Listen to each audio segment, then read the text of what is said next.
While the history surrounding FDR's administration is disturbing, there is said to be a darker level, and one that is openly satanic, in the design of the dollar bill.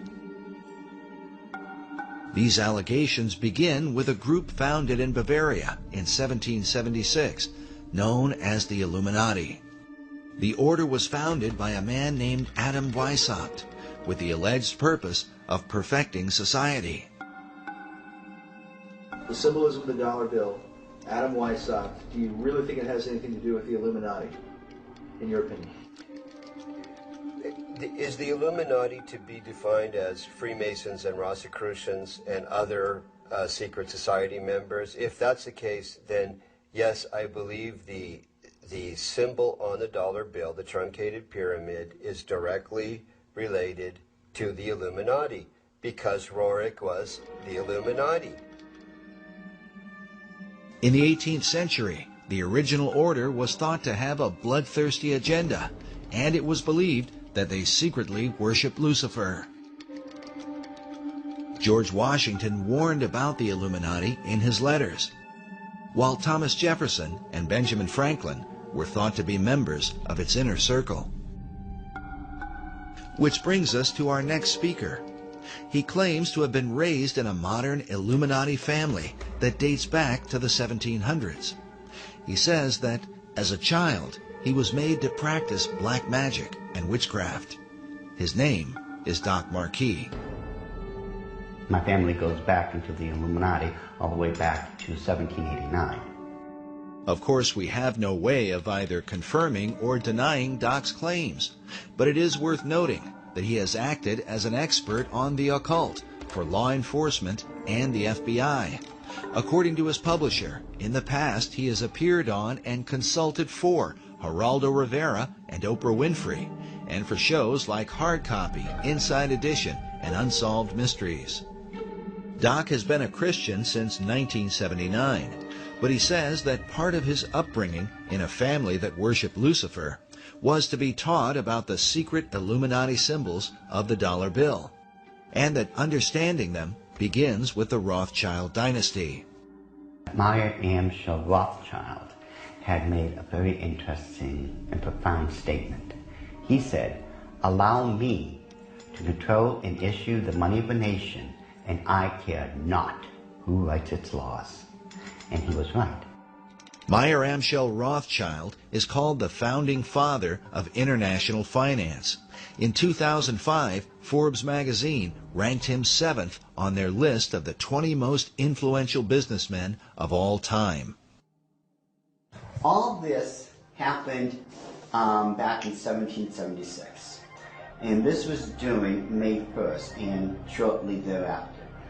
The significance behind that is that on May 1st, 1776, Dr. Adam Weishaupt, who was a defunct Jesuit priest, who was given the chair of the professorship of religious studies at Ingolstadt University, was approached by Meyer Amschel Bauer, who would later change his last name to Rothschild, along with 12 of his most financially influential friends.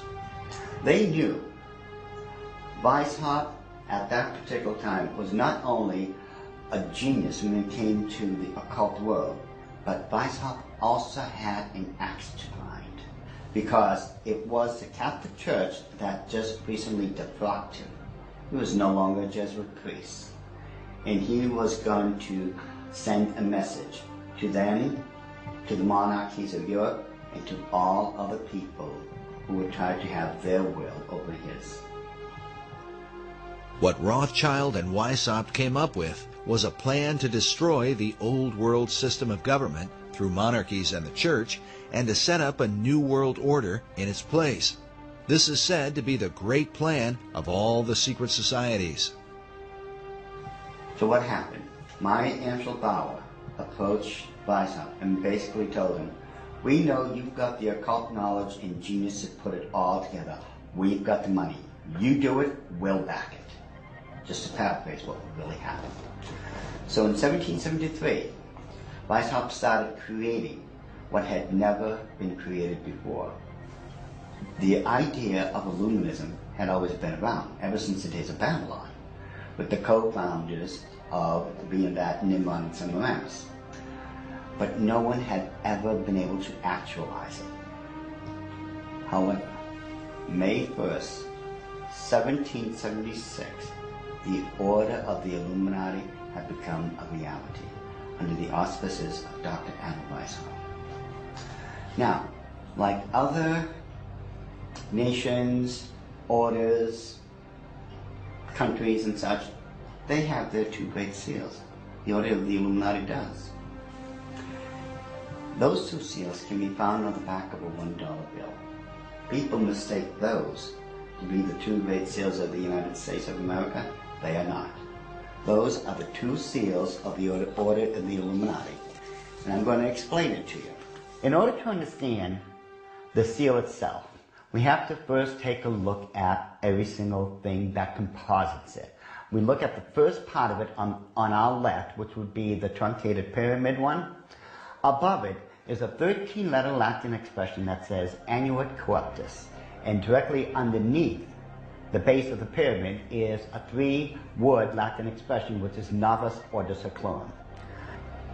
If you were to look up the word, let's say, work, in the English dictionary, you're going to find at least 50 different meanings for it. It is the same thing in Latin. Different words have different meanings. They have more than one meaning. The word seclorum, one of the definitive meanings is secular. Something that is secular is of the world. So it is proper, very proper, to translate the bottom as New World Order, the Novus Ordo Seclorum. The whole of it is saying, announcing the birth of a new world order. This would be Dr. Adam Weishaupt himself, the very first head of the Order of the Illuminati. It was Weishaupt who had himself come up with a 7-part plan to create what he called the Novus Ordo Seclorum, or the New World Order. This is the person responsible for it. The interesting thing about the front of the dollar bill is that there are 4 huge ones. There is one in every single corner. Now, if we look at every single one of them, they each have an oval around it, except for the top right-hand one. Now, if we look at this blow-up version of it, you will find there's no oval. This is a shield that is surrounding the one. Now, the reason there was a shield here is because this is very similar to the original shield that was given to the Rothschild family when Baron Meyer Amschel Rothschild had become knighted in England and received the lordship. If we look across the top of this shield, all the way to the left-hand side, it drops down and forms a crescent moon.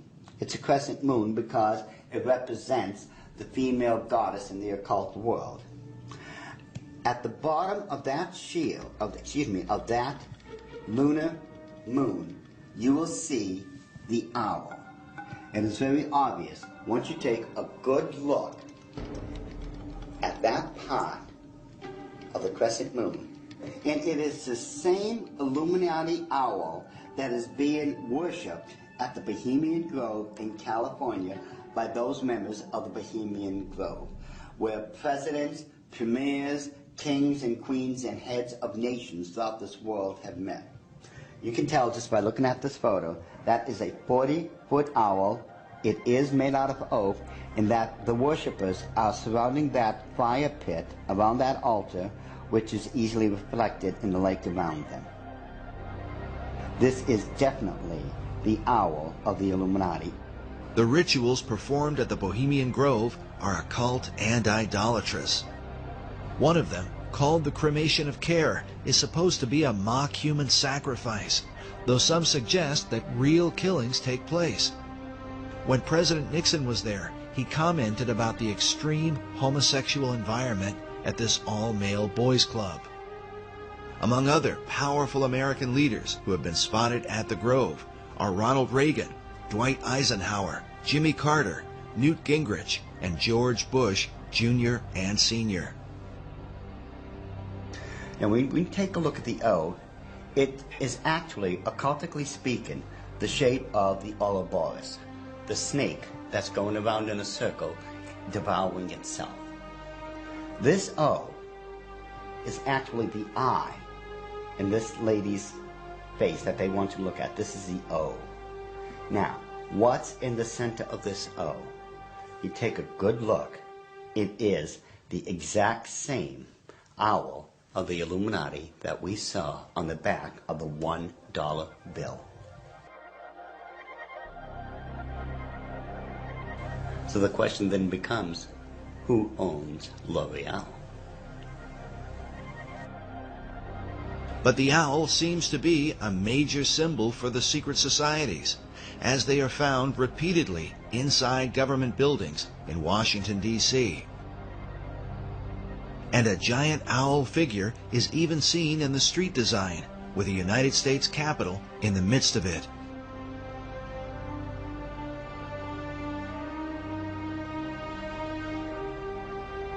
Now the Druids from the Gaelic means, Druid means men of oak. These people worshipped creation among other things, but their sacred symbol was the owl because the ancient god of magic and of the hunt was Pallas Athena. Her bird was the owl, and that owl represented wisdom. It always has. Pallas Athena was also the goddess figure who was said to inspire Sir Francis Bacon. But now look at this owl seal at the Bohemian Grove, where it says, "Weaving spiders come not here." While the line is taken from Shakespeare's Midsummer Night's Dream, could this also be a veiled reference to what seems like a spiderweb design that forms the background of the dollar bill? Are there additional secrets hidden there? Now, I'm sure you've heard of a Rorschach smear, or the Rorschach ink blot test as created by Dr. Rorschach himself. You see the ink in the forefront and everything else is in the background. This way your subconscious mind is supposed to pick up on what's on the foreground, and you're supposed to be able to tell what you are subconsciously seeing. Notice how it's very busy. Lot of intersection diagonally lines. You can't make out what's there. But let's get rid of the background noise, get rid of all the diagonal lines that doesn't belong there, and let's reverse the principle of Rorschach and take what's in the background and bring it to the forefront and see what's there. Because once we do that, we find out it's quite obvious that there is another Illuminati owl, and that it is perched on something that looks like an arrow. That is what they don't want you to see.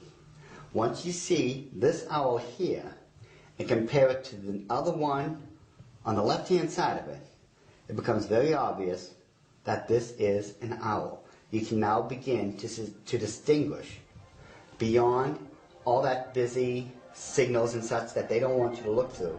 Yet, they place there in honor of their totem bird, the Owl of Wisdom, which is the totem bird because their god, Lucifer, was supposed to have been the wisest of all of God's creation.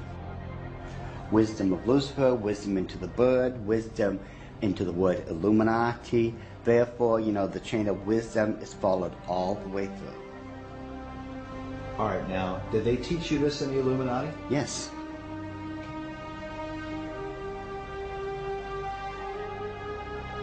Well, I want you to understand that the first symbol is known as a pentalpha, from the Greek word for five, pente. It is a five-pointed star. Now, this next one is a pentacle. Now, it looks similar, but I want you to notice how it is interwoven. It runs through and in between itself. Now this next symbol is what's known as the Star of David, the Mogan David, the Jewish Star, the Seal of Solomon. There's numbers for it. This is the symbol for the nation of Israel. Now, when you take a look at it very carefully, you will notice that it is two equilateral triangles that are interwoven. This shows the union of God with man. However, when you look at the next one, it's similar to it. It's known as a hexagon. This is when you take two equilateral triangles, place one on top of another. Symbolically speaking, you're placing man above God. Now, this next symbol is the foulest, the most evil of all symbols in the occult world. There is nothing that can even come close. It is known as the hexagram.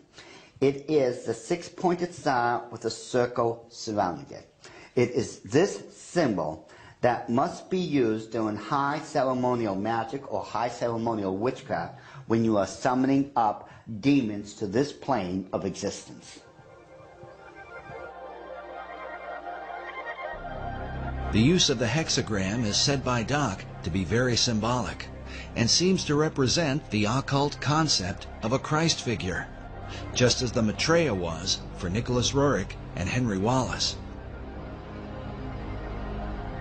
But what Christ do they mean? Doc believes the pattern of hexagrams in the design of the dollar bill provides the clue.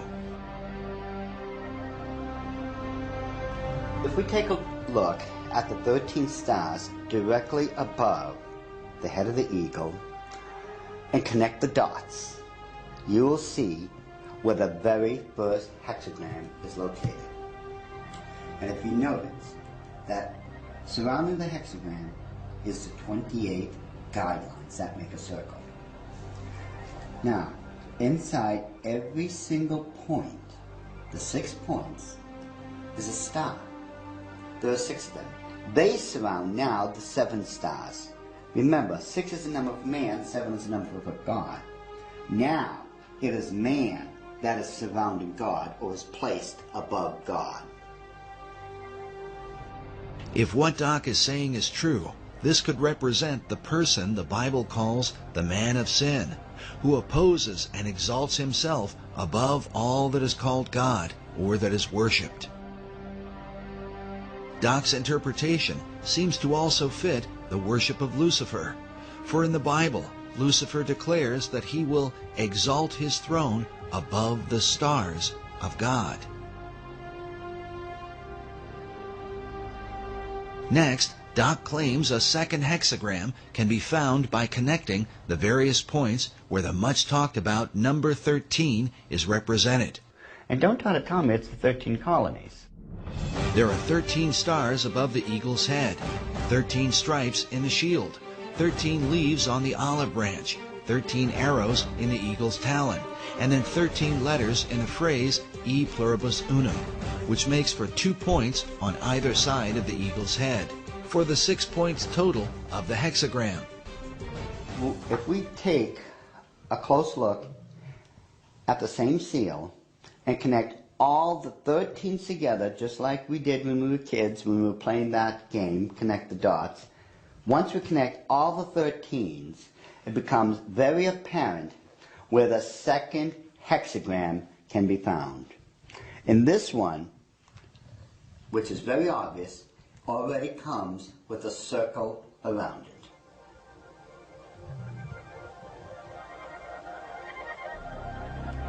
So this is the second hexagram here in figure 2.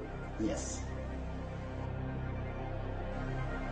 And then where's the third hexagram? The third hexagram can be found on the other part of the Great Seal.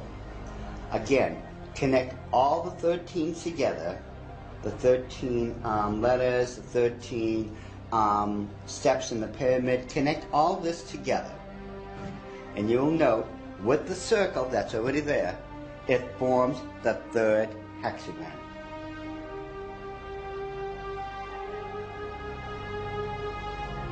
In other words, a 6, a 6, and a 6. A 6, 6, 6. Doc has deciphered a code that, if there, would glorify Lucifer's Messiah, whom the Bible calls the beast or Antichrist.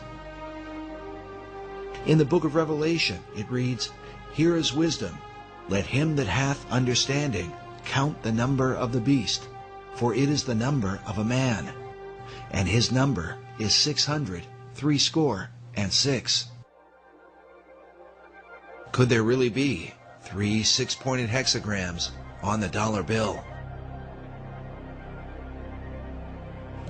Once we start at the base of the pyramid, which is the foundation of all things, and follow the design of the hexagram itself, you're going to find out something very startling. We go from the M and follow the symbol all the way up to the A. The A cuts directly underneath the eye of Lucifer all the way to the S. The S connects all the way down. It goes in between the V and the I and connects all the way to the O. And following the symbol, the O connects up and over along the symbol of the hexagram to the word N. In perfect sequence, it's M-A-S-O-N, Mason. It's not what a lot of other people have espoused, that the symbol connects down to the M in Seclorum and that the word is an anagram or something like that. Those people who are doing that obviously don't know what they're talking about, or they don't know how to plagiarize me correctly. Because the Order of the Illuminati have stated, and always will state, this is perfectly spelled out to be M-A-S-O-N, Mason. This points conclusively that the Masons have been involved in the Order of the Illuminati. This was back during the Council of Wilhelmsbad, which would have been July 16, 1782.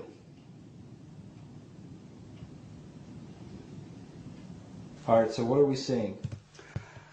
Now, if we look at the bottom one of the reverse side of the dollar bill, you'll see on the right-hand side that, again, there's a lot of busy intersecting diagonal lines. Yet, if we apply the same principle we just used to reveal the hidden hours of the Illuminati and apply it, you'll find that there is now a skull-faced winged demon. And it is very obvious, once you take away the background, the busy noise, it becomes very apparent what it is and that it's been there all along.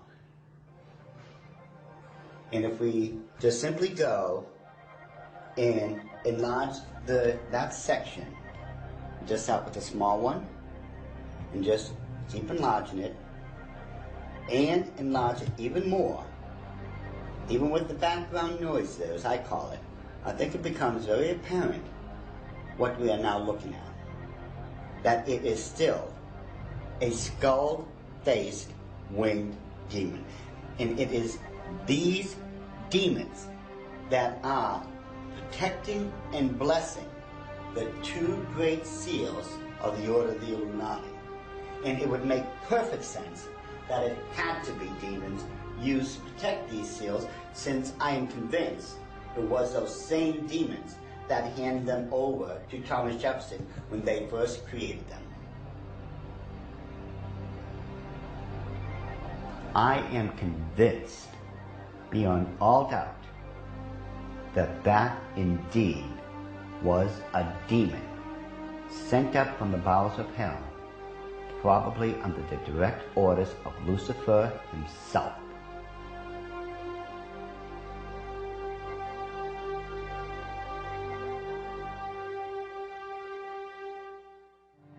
Doc Marquis makes it clear that he is no longer involved in the occult, and that since becoming a Christian, he has dedicated himself to warning others about the activities of the secret societies that worship Lucifer.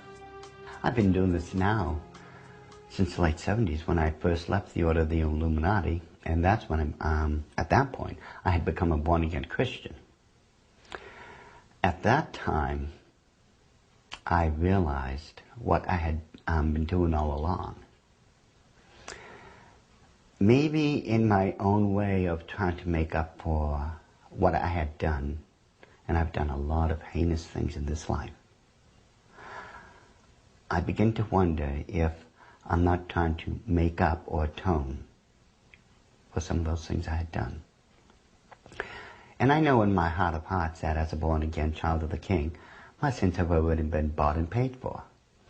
But still, there's just that part of me that still feels so guilty about everything I've done.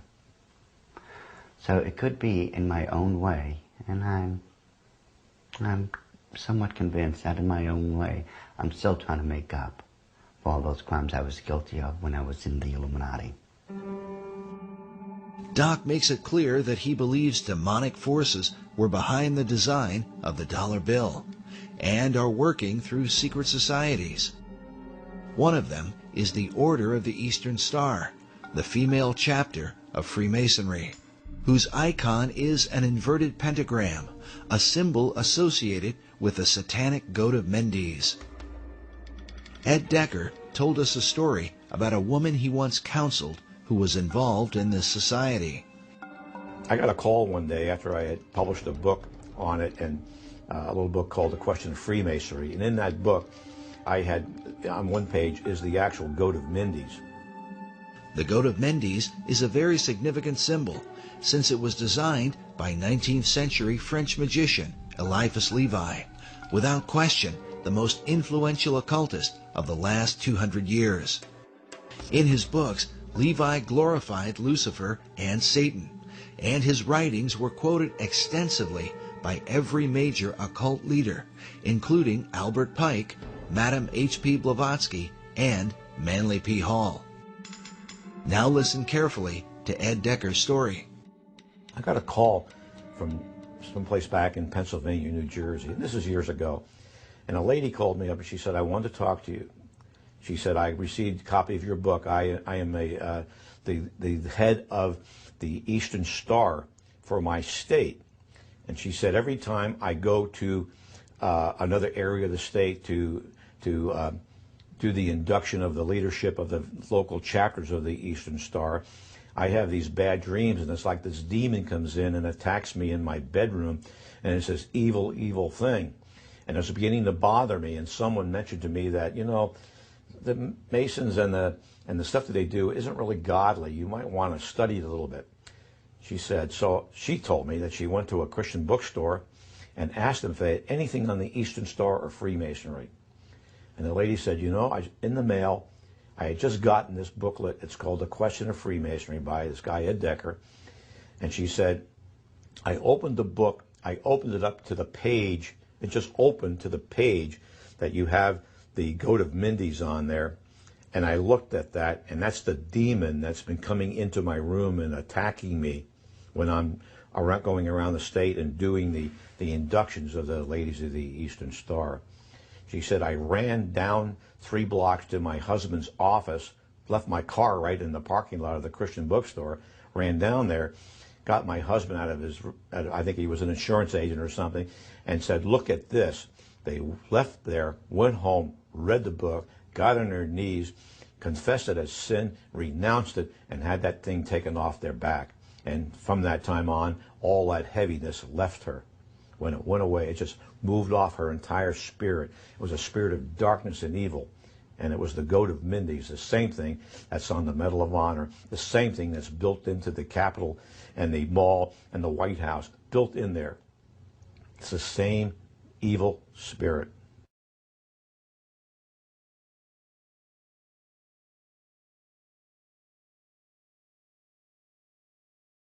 This whole idea of the Messiah and its relation, and the Messiah's relationship to the stone, and who that Messiah would be, and what would happen when the stone is returned to Jerusalem, and when the temple is built, it would be a replica of the original Solomon temple, not the Ezekiel, account.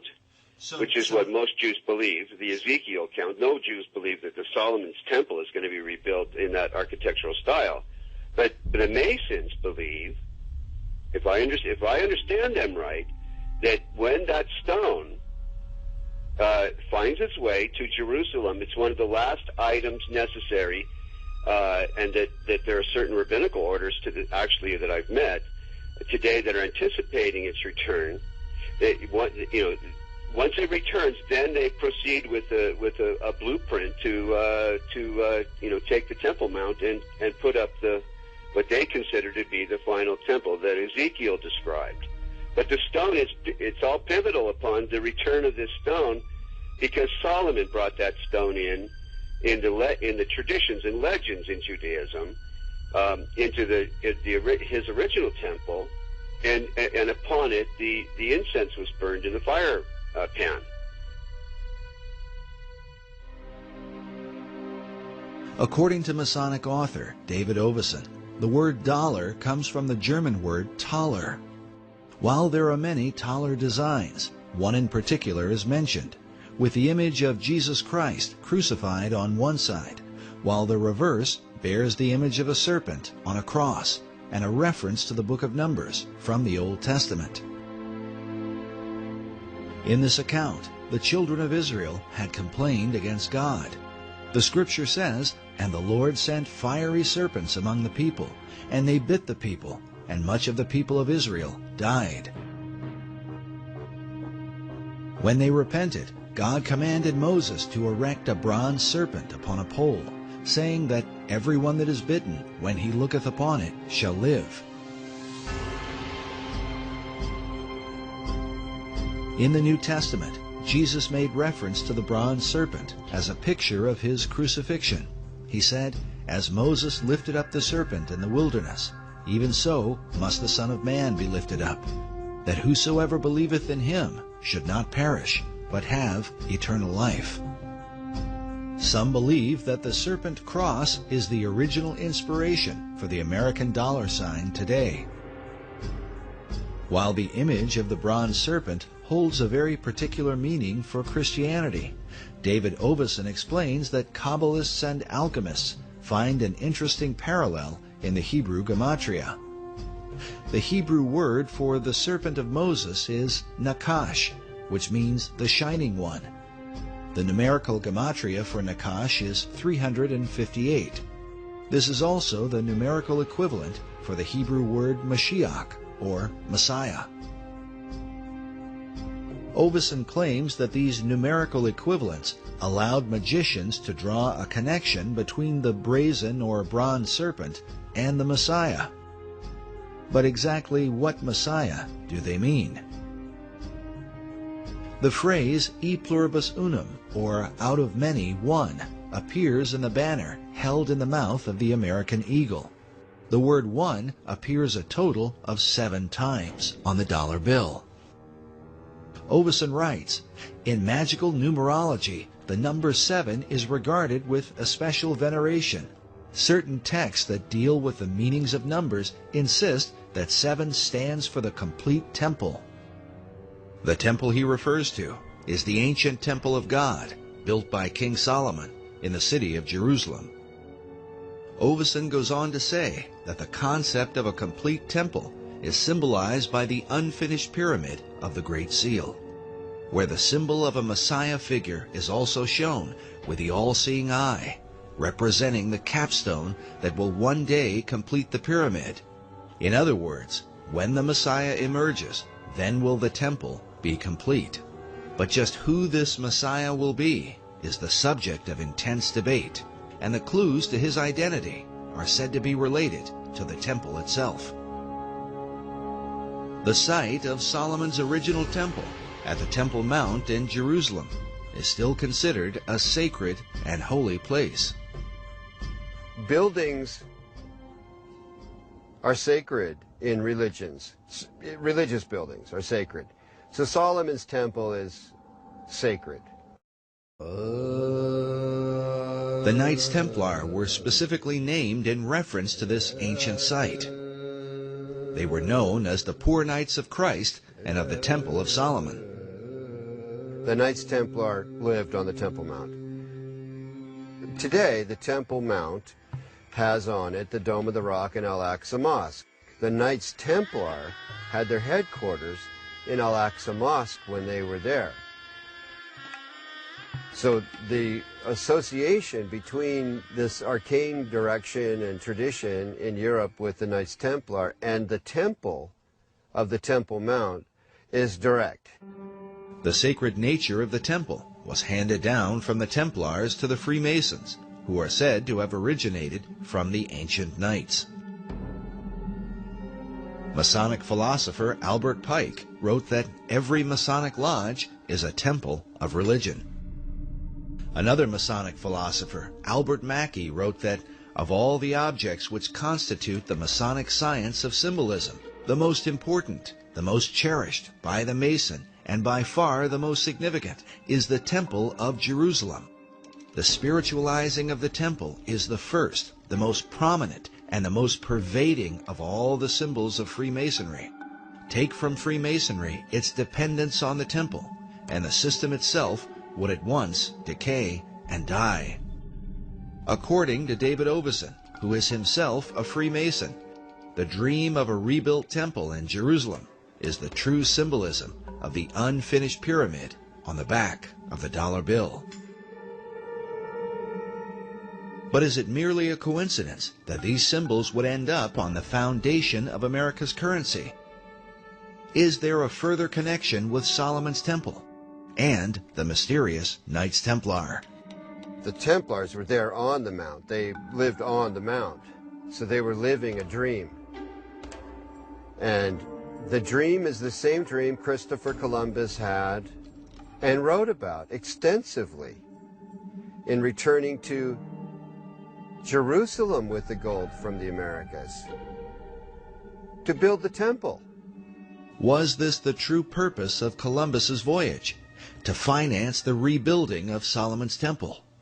And was this desire handed down from the Templars to Columbus to modern Masonry? As we have shown before, the ships of Columbus sailed with a red cross on a white background, the symbol of the Knights Templar. But despite the interest of Templars and Freemasons, the original temple begins with the Jewish people. The temple was critical to Judaism. It was the heart of Judaism. The first Jewish temple, built by King Solomon, was destroyed by the Babylonians in 587 BC.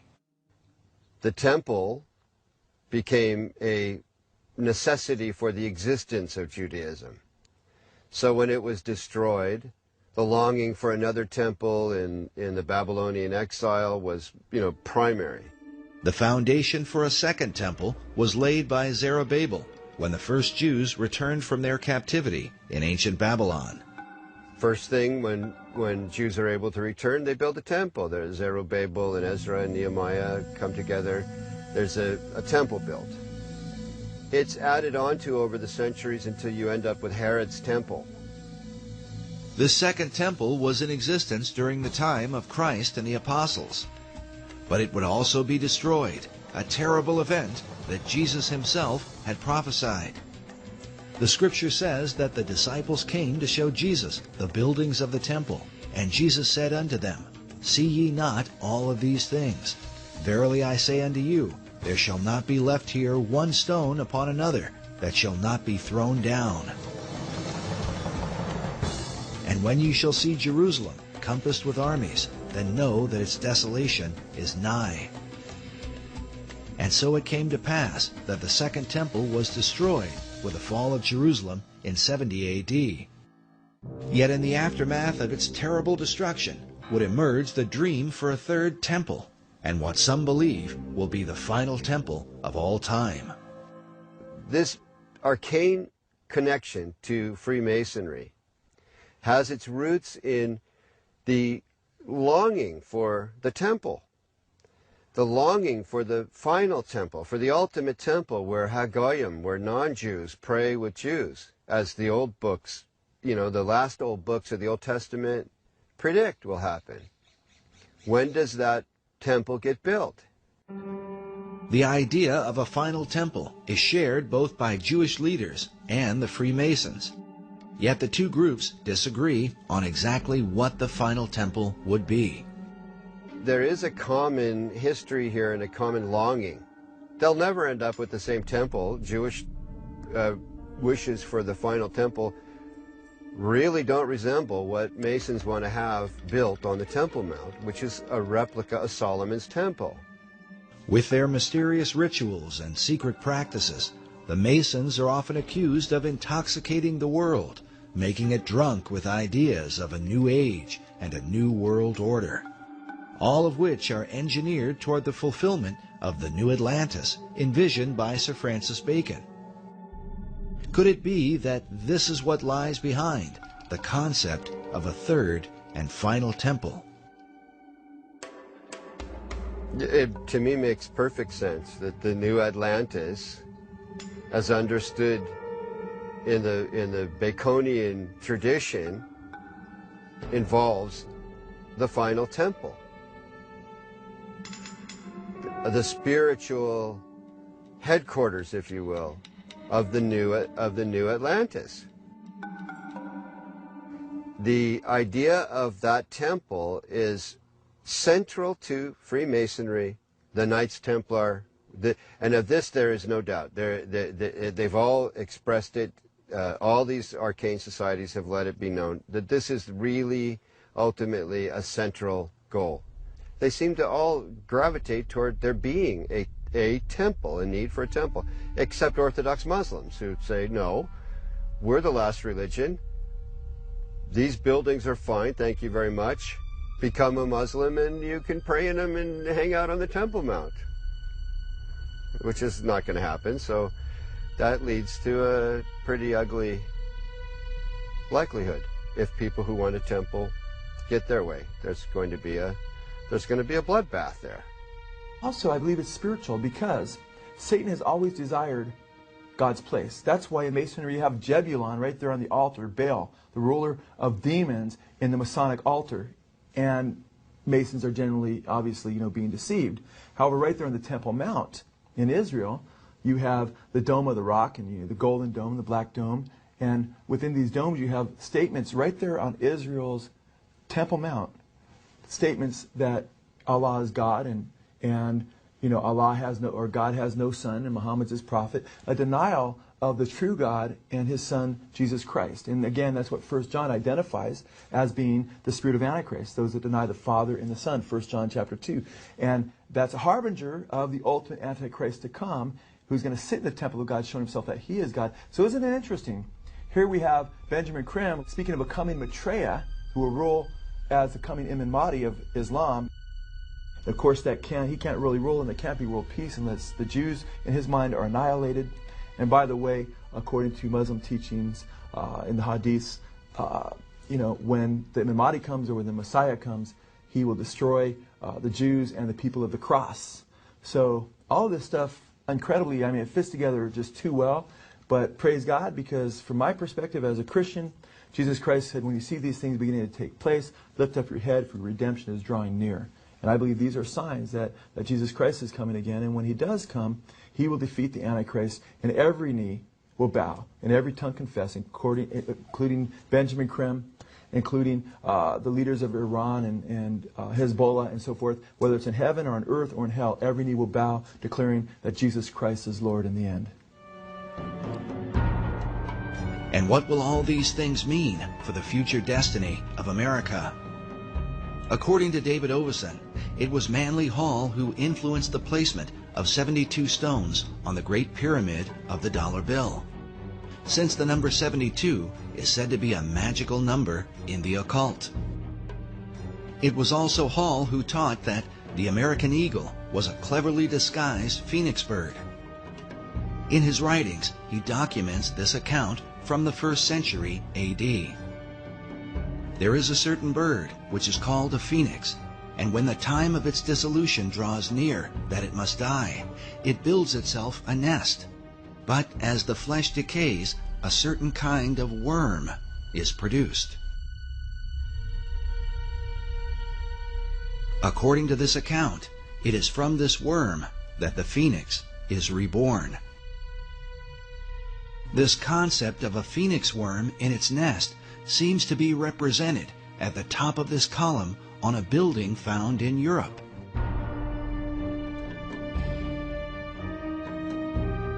But in Washington, D.C., up at the tops of the 72 columns of the National Archives building, we find nearly identical carvings, all perched beneath the throne of destiny itself. Could this somehow be a veiled reference to the secret destiny of America? Watching the strength of the American dollar decline, we consider America's founder, George Washington. Around his image on the face of the dollar is said to be an omega symbol, signifying the end. But what end? Many researchers have come to believe that the plan of these Luciferian societies is that, like the phoenix of old, the America that we know will ultimately be destroyed, and that from her ashes will be born a new world order.